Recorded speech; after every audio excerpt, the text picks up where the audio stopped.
If you work for a company that processes or pumps liquids through pipelines and you're looking to reduce product waste, particularly during changeovers, as well as saving water, CIP, reducing the amount of effluent and being kinder to the environment, here's the best way to do it.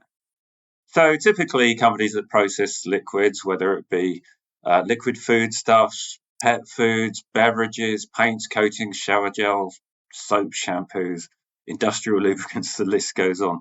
Typically they have hundreds of feet, sometimes hundreds of meters of pipeline. And when they stop, change from one product to another, there's a lot of residual products sitting in this pipeline. And to avoid cross-contamination between products, they'll often, not always, but often flush all this residual product to waste.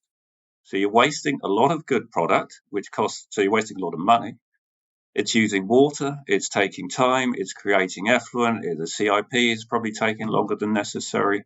It's not exactly great for the environment either.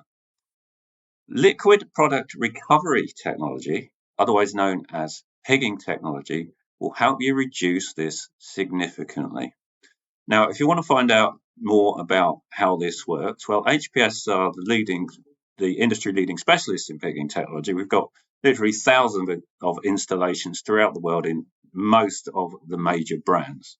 If you want to find out more, absolutely no obligation. I will send you a free white paper. Just put something in the comments or send me a LinkedIn message, and this free white paper will tell you how pigging works, what it does, benefits it can bring to you. If you tell me what industry you're working in, I'll make sure I send you one which is specific to your industry. Look forward to hearing from you.